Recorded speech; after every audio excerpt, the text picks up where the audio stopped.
राजधानी दिल्ली के अंदर बात कर रहे हैं मॉडल टाउन से, और हम बात कर रहे हैं ऐसी शख्सियत की, ऐसे महामानव की और ऐसे संत की जिन्होंने उस परिस्थिति के अंदर, उस बीमारी के अंदर, जब जातिवाद की बड़ा पैमाने पर था, धर्म का बड़े पैमाने पे नाम था, लेकिन उस समय उस संत ने जो कारवा किया और उस धर्म को, उस जाति को ऐसे कूट कूट कर धोया कि आज हम सूटित बूटित हैं, तो वो हम उन्हीं की वजह से हैं। हम बात कर रहे हैं इस समय संत गाडगे जी महाराज का, जो आज बहुत अच्छा एक यहाँ पे प्रोग्राम हुआ, बहुत अच्छे ढंग से यहाँ प्रोग्राम को मनाया गया। हमारे बीच में युवा साथी हैं, मैं आपका नाम जानना चाहूँगा। सर, मेरा नाम राजेश कुमार कनौजिया है। राजेश कनौजिया जी, आज तो आपके चेहरे पे मुस्कुराहट है, आप ऐसा लग रहा है कि आज आपको कुछ मिला है।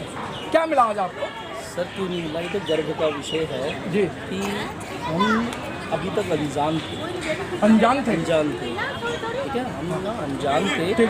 हमें नहीं पता था कि हमारे समाज में किन किन महापुरुषों ने जन्म लिया। क्योंकि जब तक हमें ये नहीं पता चलेगा कि हमारे समाज का इस देश में क्या योगदान है, तो हमें कैसे गर्व महसूस होगा। मैं अगर ईमानदारी से बात करूं तो मैं अम्बेडकरिज्म में बाबा साहब अम्बेडकर, भीमराव अम्बेडकर के बारे में पढ़ता हूं, साहित्य के बारे में पढ़ता हूं।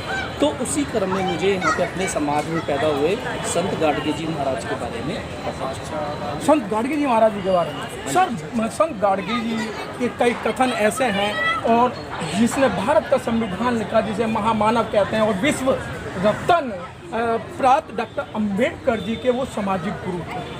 वो कथन मुझे याद आता है कि जिस समय संत गाडगे जी महाराज बीमार थे और मूर्छा में पड़े हुए थे, बाबा साहब पैरों के नीचे जब बैठे तो गाडगे जी कहने लगे, भाई अम्बेडकर आप यहाँ क्यों आए हो, आप पे बहुत बड़ी जिम्मेदारियाँ हैं। और जिम्मेदारी के जैसे ही नाम लिया तो दोनों की आंखों में आंसू थे। उस समय समाज का जो हाल था, उस समय ना आपको कपड़े पहनने के लिए थे, ना आपको शिक्षा थी, ना कुछ था। उस समय जो व्यवस्था थी बड़ी भयानक थी, और उस व्यवस्था से निकाल के आपको यहाँ तक लेके आए। देखिए, मैं ये मानता हूँ कि जो डॉक्टर भीमराव अम्बेडकर ने जो भी झेला, समझा, और वो जिस उत्थान की बात कर रहे थे, तो मुझे लगता है कि वो जो सुधार करता है, वो छवि उन्होंने संत गाडगे जी के अंदर देखी है। उन्होंने देखा कि यही मेरे सपने को धरातल पे लेकर आए। अच्छा राजेश जी, एक चीज़ और बात है कि उन्होंने पाखंडवाद और अंधविश्वास का घोर विरोध किया था। और आज हम बात करें, अगर धोबी समाज है, रजक समाज है, क्योंकि तो जातियों में बटा हुआ है, और जातियाँ वो कभी नहीं जाती हैं, लेकिन आज वही समाज, उनके वंशज मंदिरों में जा रहे हैं, उनके वंशज जो है कावड़ लेके जा रहे हैं। जहाँ बाबा साहब ने भी कहा था, जहाँ संत गाडगे महाराज जी ने भी कहा था कि भाई आपको मंदिर और पाखंडवाद में कुछ नहीं मिलेगा, अगर मिलेगा तो आपको कॉलेज से मिलेगा, आपको मिलेगा तो स्कूल से मिलेगा। क्या कारण है कि गाडगे महाराज जी को जानते सब लेकिन उनकी माननी नहीं? सर, मैं अभी भी आपको बता दूँगा, शिक्षा का अभाव है हमारे यहाँ। शिक्षा का अभाव इस तरह है। और दूसरी बात, कोई भी समाज होगा उसकी तरक्की उसकी महिलाओं के सशक्तिकरण से है। आज मैं अगर अपने यहाँ पे दिल्ली में कनौजिया समाज की बात करूँ, मैं जिस परिवेश में पला हूँ, तो यहाँ किसी को नहीं पता कि संत गाडगे जी क्या है, इसका कारण क्या है। जो भी आपने प्रश्न किया, इसका कारण क्या है? इसका कारण यही है, उन्होंने केवल कागजी पढ़ाई तो ली है, कागजी पढ़ाई कौन सी है? जो सो कॉल्ड बुद्धिजीवी है, जिन्होंने हमें फिक्स कर दिया कि तुम पेट भरने की। हमारे बीच में सतीश जी भी जुड़ चुके हैं। और सतीश जी, आज आपने यहाँ इतना बड़ा प्रोग्राम किया, और यहाँ आपने उन लोगों को बुलाकर उनको सम्मान दिया जो एक विद्या से आते हैं और शिक्षा से आते हैं। तो आपको कैसा महसूस लग रहा है आज का बात? बहुत अच्छा लग रहा है। हमारा जो मतलब एक फोकस है, वो चाहते हैं समाज के जितने अच्छे और पढ़े लिखे सुशिक्षित विद्वान हैं, उन लोगों से हम जुड़े, उनसे हम शिक्षा भी लें, उनके पत्तियों पे चलते हुए। मतलब जो हमारे बुजुर्ग संत गाडगे जी महाराज हैं, अम्बेडकर जी हैं, मतलब ज्योतिबाई फुले हैं, इनकी शिक्षाओं को ग्रहण करके हम आगे और अपनी नई जनरेशन को भी ये बताया कि भैया आपको ऐसा कुछ नहीं मिला, पक्का पकाया नहीं मिला आपको। इन लोगों ने कितना कुर्बानी दी है, कितना संघर्ष किया है। अच्छा सतीश जी, आपको नहीं लगता है कि भाई एक कहावत है, पुरानी कहावत है, भाई ऐसे सोने का क्या फ़ायदा जो कानों को फाड़ा? बिल्कुल सही बात। ठीक है ना? ऐसे लोगों को बुलाने से क्या फ़ायदा जो समाज को कुछ नहीं दे सकते। और समाज को शिक्षा की बात है, सब कहते हैं शिक्षा लेनी चाहिए, शिक्षा में आगे बढ़ना चाहिए। कैसे जाएंगे जो आपका बच्चा गरीब है, उसको स्कूल कॉलेज जाने में इतनी महंगी हो गई है, नौकरियों का हिसाब ही देखिए हम उसके लिए कोशिश ये करेंगे कि हम उसको जहाँ तक उसकी सपोर्ट कर सकते हैं पढ़ाने, हाँ बैकअप, कुछ किताबें देंगे, कुछ स्कूल के और जो कपड़े हैं या जूते वगैरह, जैसे जो हमसे मदद हो सकती है। हम ये नहीं कह सकते हम 2 लाख की फीस देंगे या हम जितना हमारी जेब अलाउ करती है, हमारा संगठन जितना अलाउ करता है, हम उसको कोशिश करेंगे कि कोई भी बच्चा निरक्षर ना रहे, कम से कम वो इतना तो पढ़ लिख ले कि वो अपने अब दूसरे की बात को समझ सके कि मेरा कोई शोषण तो नहीं कर रहा, जी मेरा कोई शोषण तो नहीं कर रहा, मैं जो सामने वाला बात कर रहा हूँ वो सही या गलत की पहचान तो कर सके कम से कम। क्या हुआ? नहीं सही चला हाँ जी। हाँ सही गलत की पहचान तो कर सके। अच्छा सतीश जी एक चीज़ और सर मैं एक बात बड़े कहना देखने में आ रही है, मैं आता हूँ अभी आपके पास में।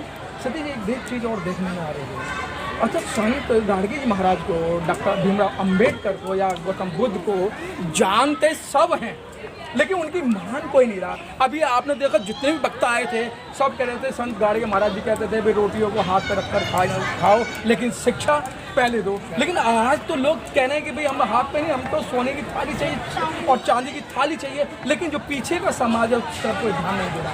हमें पीछे को ही पहले पकड़ना। जैसे स्कूल में लास्ट बेंच पे जो बच्चा बैठा ना, हमारा टारगेट ये होना चाहिए कि पीछे वाले बच्चे को पकड़े तो आगे वाला भी उसको देखेगा और पीछे वाला भी आगे वाले को देख के कुछ पढ़ेगा। तो क्या लगता है आज के इस प्रोग्राम से कि क्या निष्कर्ष निकलेगा?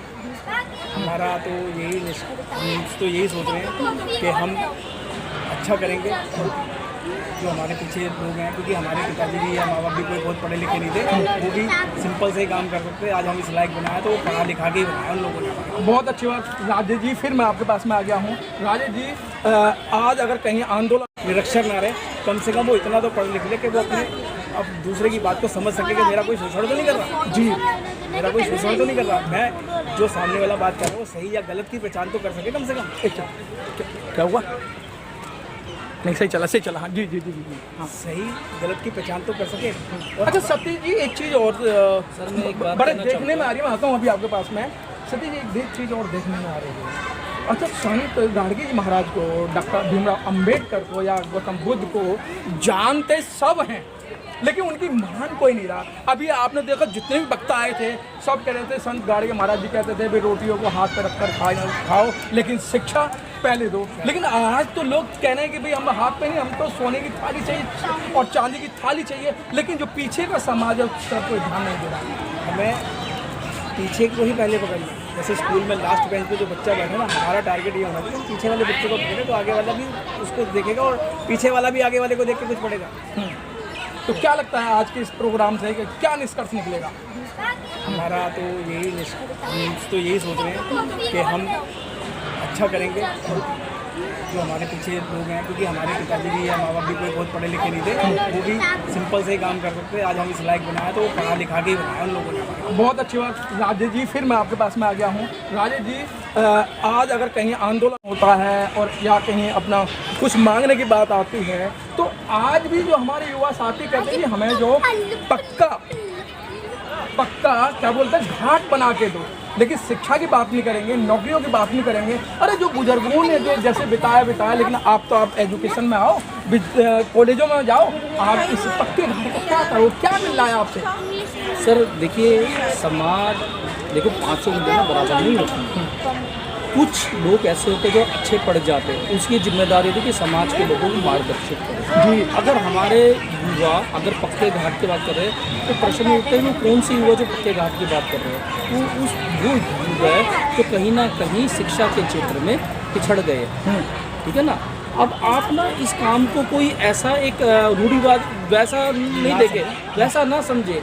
ये अब मैं देखिए आजकल की तकनीक के हिसाब से चलेंगे ना, आजकल की तकनीक के हिसाब से तो हम लोग इसमें भी बिजनेस बहुत अच्छा है। जैसे लोगों ने बड़ी बड़ी ड्रैगलिंग दुकान खोल ली, अपने काम को हम खुद ही इम्प्रूव करेंगे तो हम भी अच्छी ऊंचाइयों पर। बहुत अच्छी बात कि अगर हम डिजिटल इंडिया की तरह अगर तकनीकी के हिसाब से हम काम करेंगे तो जिन मनुवादियों ने हमारा शोषण किया है और उन्हीं मनुवादियों को उनकी तकनीक से अगर हम पछाड़ेंगे तो हम कामयाब हो सकते हैं। लेकिन अगर हम मनुवाद को गाली बकें और मनुवाद को बार बार कोसें तो उससे कोई भला होने वाला नहीं है, क्योंकि मनुवाद तो अपने समाज में सबसे ज़्यादा भरा पड़ा है। जैसे कि मैंने अभी बोला कि आप तो 2-2 लाख रुपए पे साइन कर रहे हैं और आपके बच्चे आवारा की तरह घूम रहे हैं। आपने उन बच्चों को गाड़ी दी है, बंगले दिए हैं, लेकिन आपकी बात नहीं मान रहा है। अगर उसमें से कुछ पैसा निकाल के उन गरीब बच्चों को आप दान दें, जिससे उनकी शिक्षा आगे बढ़े, तो आपका नाम होगा और आपका एक जो समाज है वो आगे बढ़ेगा। कैमरामैन गौतम के साथ मनोज पिप्पल,